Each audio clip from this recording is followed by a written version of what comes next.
সদৌ অসম সতনামী সমাজ কল্যাণ পৰিষদৰ কেন্দ্ৰীয় অধিৱেশনৰ লাইখুটা স্থাপন। কলিয়াবৰ সমজিলাৰ অন্তৰ্গত চিকনি পথাৰ মিনিমাতা ক্ষেত্ৰত আজি সদৌ অসম সতনামী সমাজ কল্যাণ পৰিষদৰ 34তম কেন্দ্ৰীয় অধিৱেশন আৰু মিনিমাতা ভৱনৰ দুৱাৰ উন্মোচন অনুষ্ঠানৰ লাইখুটা স্থাপন কৰা হয়। অহা 28, 29 আৰু 30 মাৰ্চ তাৰিখে তিনিদিনীয়া কাৰ্যসূচীৰে অনুষ্ঠিত হ'বলগীয়া অধিৱেশনৰ লাইখুটা স্থাপন কৰা অভ্যৰ্থনা সমিতিৰ বিষয়ববীয়াসকলে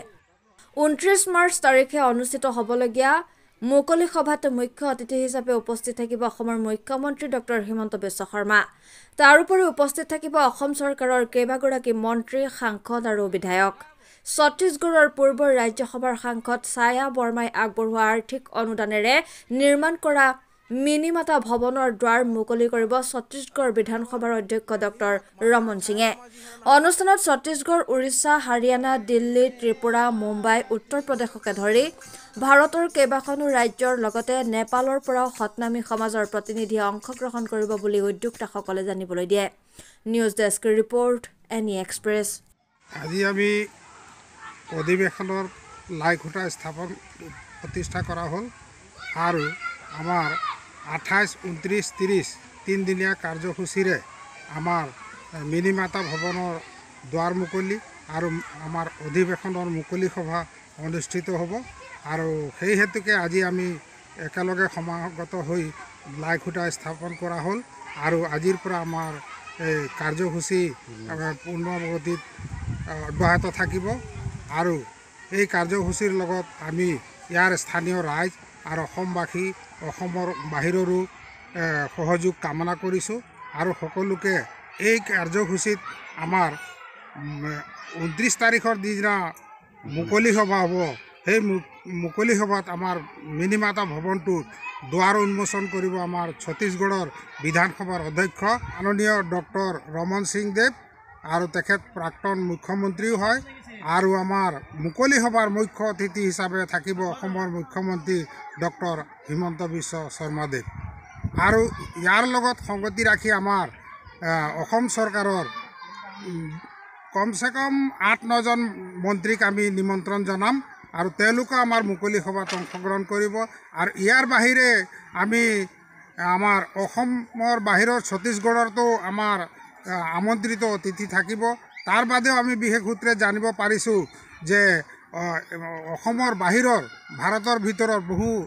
ৰাজ্যৰ অতিথি আহিব বুলি আমি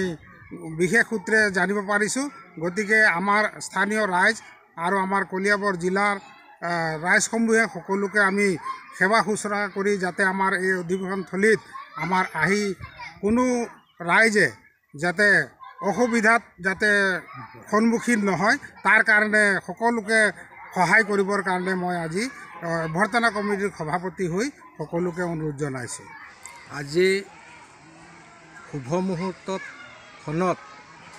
সদৌ অসম সতনামী সমাজ কল্যাণ পৰিষদৰ বাৰ্ষিক অধিৱেশনৰ লগত সংগতি ৰাখি মিনিমাতা ভৱনৰ দুৱাৰ উন্মোচনৰ যি অনুষ্ঠান, এই অনুষ্ঠানৰ ভাগত আজি আমি আমাৰ যি মণ্ডপ হ'ব তাৰ আমি লাইখুটা স্থাপন কৰিলোঁ আৰু আমাৰ ইয়াত অসমৰ সকলো সতনামী সমাজৰ বাহিৰেও অন্য সমাজ যিসকল আছে, বিভিন্ন সমাজ আছে, সকলোৰে আমি ইয়াত সহায় সহযোগিতা কামনা কৰিছোঁ আৰু সুদূৰ ভাৰতবৰ্ষৰ পৰাও অন্য ৰাজ্যৰ পৰাও আমাৰ ইয়াত আমন্ত্ৰিত অতিথিসকল আহিব। ভাৰতৰ বাহিৰৰো বিশেষ সূত্ৰে গম পাওঁ যে ভাৰতৰ বাহিৰৰ পৰাও আমাৰ অতিথি আহিব আৰু সকলো ৰাজ্যই সহায় সহযোগিতা কামনা কৰিছোঁ আৰু যি আমাৰ এই বাৰ্ষিক অধিৱেশনখন হ'ব তাত সকলোৱে ধন, মন, তন সকলো সমৰ্পিত কৰি বাৰ্ষিক অধিৱেশন সাফল্যমণ্ডিত কৰিব বুলি মই সম্পাদক হিচাপে সকলো ৰাইজৰ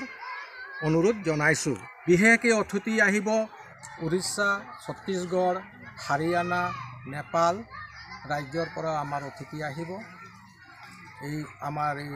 অধিৱেশনখনলৈ আৰু তেখেতসকলকো আমি যিমান পাৰে আমাৰ পৰিষদৰ বা সমূহ ৰাইজ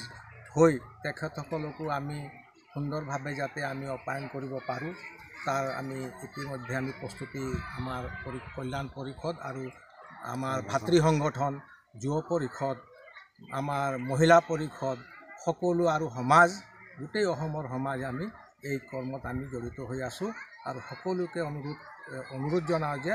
এই অনুষ্ঠানটো সাফল্যমণ্ডিত কৰিব আৰু সহায় সহযোগিতা কামনা কৰিছোঁ।